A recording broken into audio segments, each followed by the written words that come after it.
على راديو فهمني مع حنان أحمد.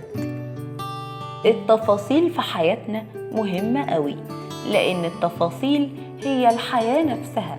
مش زي ما حد يقولك حاجة في العموم نصيحة مثلا، فساعات كتير بنقول للي قدامنا لا انت مش فاهمني، وبتقول كلام كده من على الوش، مش فاهم انا حاسس بايه وتعبان قد ايه.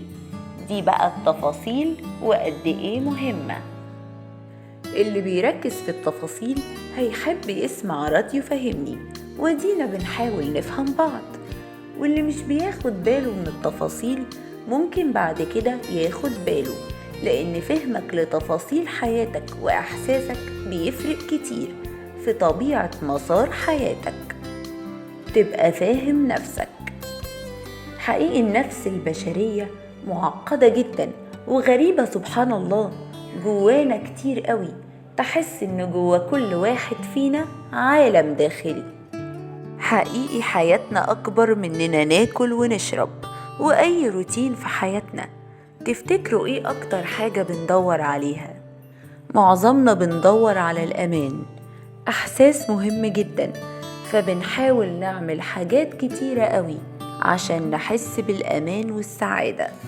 الشعور ده إنك تبقى مبسوط ده بيدفعك أكتر لخطوات للأمام فيها أمل، وإن توهج إحساس السعادة اللي بتدور عليه بتبقى عايزه يفضل معاك أطول فترة ممكنة، وخايف على الإحساس ده يروح بالتدريج، لأنك بتقول لنفسك هلاقيه تاني إمتى وإنت في أمس الحاجة إليه.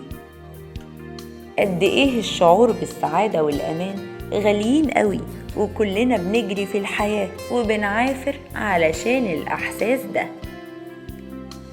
التفاصيل هتفهمك حاجات أكتر وهتخلي رؤيتك ومنظورك للأمور يتغير. تفتكروا بشكل عام في كل حاجة في حياتنا أنهي أقوى، الحب ولا التعود ولا التعلق؟ وليه يا ترى مين اللي كفته تربح؟ أنا اتلخبطت بقى. حياتنا عبارة عن مراحل كتير، والمفروض إن كل مرحلة ليها جمالها، بس ليه كتير مننا بيبقى فيه مرحلة مش قادر يتعداها، عايز يفضل متعلق فيها؟ طبعا غصب عن عين الواحد، عشان احنا مش بندوس على الزراير حقيقي. طيب ليه مش قادرين نتجاوز مرحلة ولسه عايشين جواها مهما بنحاول نشغل نفسنا؟ أول ما بيجيلك ولو لحظة مع نفسك بتفكر. الحقيقة هو في جوانب كتير لأي إنسان لازم يتم إشباعها. يعني حد يقولك أنا هشغل نفسي طول الوقت في شغل عشان ما فكرش في جوانب تانية في الحياة. دي طبيعة جوا أي إنسان بيدور عليها. مش عايزة حد يتوه من الكلام، لأنه إن شاء الله هيبقى في حلقات كتير هنتكلم فيها عن مواضيع كتيرة. في رأيي، ومستنية طبعا تبعتولي آرائكم على صفحة الراديو على الفيسبوك، إن التعلق أقوى حاجة، أقوى من الحب، وإن في علاقة بين إنك أول حاجة اتعودت على حاجات في حياتك لقيت فيها الأمان وأصبحت متعلق بيها، وده مش حب قد إنه ما صدقت أتعود على حاجات ولقيت فيها الأمان، وأول لما تبدأ تبعد عنها أو أصبحت مش قادر تخرج منها لأنك حاسس إنك خلاص اتعودت وفي اطمئنان، فمش قادر أو مش عايز تخرج منها. وده بيبقى خوف من إنك تفقد الأمان أو الارتياح ده، وده اللي بيفسر تعلق كتير مننا بمراحل أو فترات في حياتنا بشكل كبير، لأنك متعلق بالإحساس اللي بتحسه. بس مسار الحياة الطبيعية لازم يتحرك، ومش لازم خوفك ينتصر. وكل مرحلة في حياة الإنسان هيكون ليها جمالها.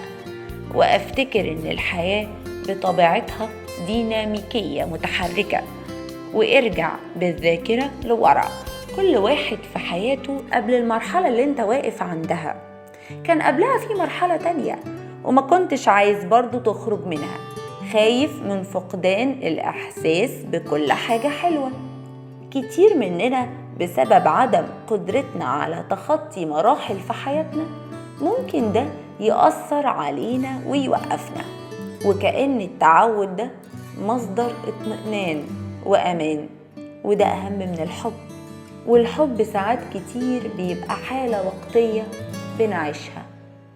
أهم حاجة الإحساس بالأمان، وده اللي بيخلينا متعلقين بمراحل الأمان والسعادة، وبالتالي بنحب عشان الأحاسيس الحلوة اللي بيوفرها لنا، مش فكرة مجرد حالة. دوروا على الأمان، ومش القصد الفلوس أبدا اللي هتحقق لك الأمان. لو انت مرتاح نفسيا هتقدر تنتج في حياتك بشكل أفضل، وربنا وحده اللي بيرزق. ولازم نيتك تكون طيبة وتسعى للخير، واوعى تتعامل أو تفهم إن الفلوس هي مصدر للأمان والسعادة. هي مهمة أكيد عشان تعيش، بس وسيلة مش غاية، مش منظرة.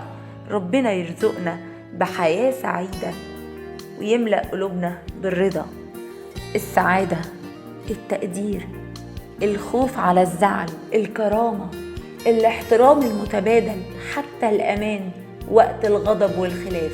خلي بالك ده بيبين الناس على حقيقتها. ساعتها هتحب عشان كل إحساس حلو. عارفين لو غابت كل القيم دي ممكن الحب اللي طلع مجرد حالة وقتية هيطفي مع الوقت. عمرنا بيجري، لكن الأمان جوه القيم، وإننا نتقي الله، إنه في ثوابت جوانا مش بتتغير مهما العمر عدى علينا. وكل مرحلة في حياتنا إن شاء الله ليها جمالها، ونتعلم أكتر ونفهم. ربنا حكمته كبيرة قوي. يلا ناخد خطوات للأمام في حياتنا، خطوات إيجابية فيها خير إن شاء الله، طالما بنتقي الله في كل حاجة في حياتنا، وإننا ما نجرحش حد، نكون راقين في طريقتنا حتى النهايات أخلاق. وده كله صدقني ليه حساب عند ربنا. مستنية آرائكم، وانتظروا حلقات تانية إن شاء الله على راديو فهمني. وباي باي بقى دلوقتي.